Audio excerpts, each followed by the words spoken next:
Chapter 4: A Network of Informants. The narrow alleyways of Hyderabad were teeming with life as Vikram and Bunty navigated their way through the bustling crowds. The information they had gathered from the secret society of detectives was invaluable, but now they needed to dig deeper into the Puppeteer's network. The clues pointed towards an intricate web of informants scattered across the city, each one holding a piece of the puzzle.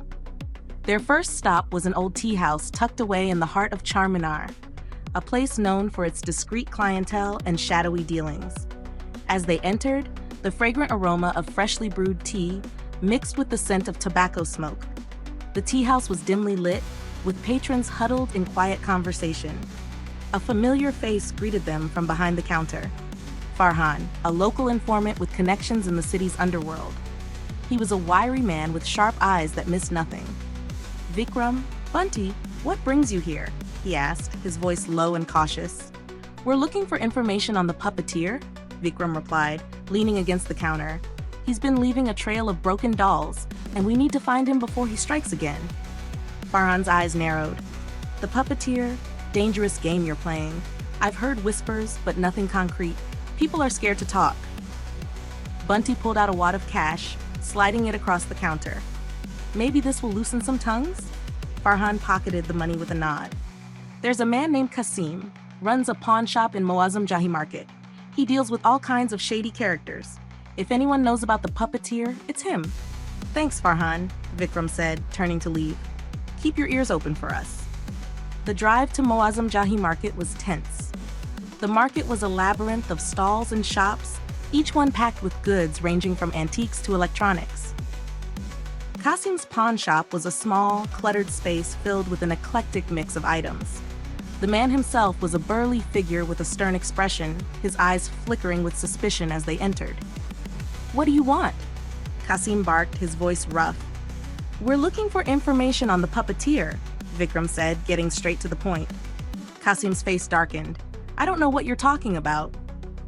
Bunty stepped forward, his tone firm. "We know you do. And we know you've been dealing with some of his associates." For a moment, it seemed like Kasim would deny it again, but then he sighed, rubbing his forehead. "All right, but this stays between us. I don't want any trouble." "Just tell us what you know," Vikram urged. Kasim glanced around nervously before speaking. "A few weeks ago, a man came in with a box of old dolls. He wanted to pawn them, said they were valuable. I thought it was strange, but the money was good, so I didn't ask questions. A few days later, I saw him again, meeting with some guys in a black SUV. They didn't look like the usual crowd." "Did you get a good look at him?" Bunty asked. "Yeah," Kasim replied. "Tall, thin, always wore a hat and sunglasses. He had a scar on his left hand." Vikram's mind raced. "Did he say where he was staying?" Kasim shook his head. "No, but I saw him heading towards the old railway station a couple of times. Maybe he's hiding out there." "Thanks, Kasim," Vikram said, handing him a small bag of cash. "This is for your trouble. And remember, you didn't see us." The old railway station was a relic of the past, its grandeur faded but not forgotten. It stood as a silent sentinel over the bustling city, its once busy platforms now deserted and overgrown with weeds.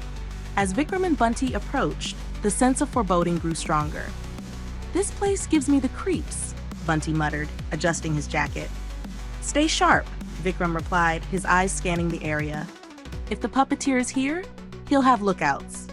They moved cautiously through the shadows, their footsteps echoing off the crumbling walls. Inside the station, the air was thick with dust and the smell of decay. Old benches and ticket counters lay abandoned, covered in a layer of grime. "Check every corner," but Vikram instructed. He could be anywhere. As they searched, Bunty found a small office at the end of a hallway. The door was slightly ajar, and inside, they discovered a makeshift living space.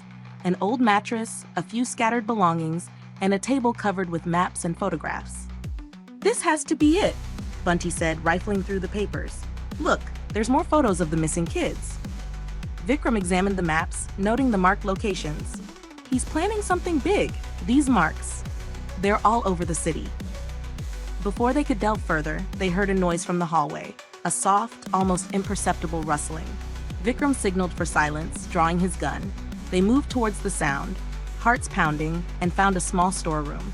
Inside, Crouched behind a stack of boxes was a young woman.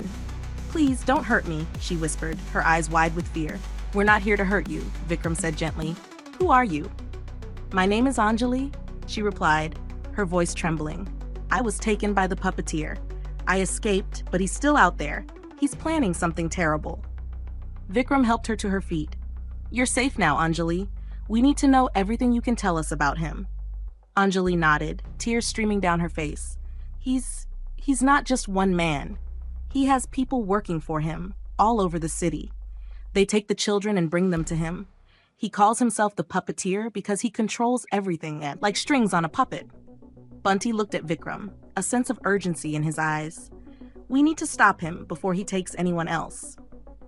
As they led Anjali out of the railway station, Vikram's mind was racing. The puppeteer's network was vast and insidious, but they had a new lead. They needed to find out who was working for him and bring them down one by one. But as they stepped into the cool night air, a chilling realization dawned on Vikram.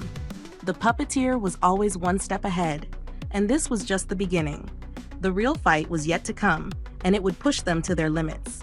Somewhere in the shadows, the puppeteer watched their every move, his sinister smile growing wider. He had anticipated their next steps, and the trap was already set.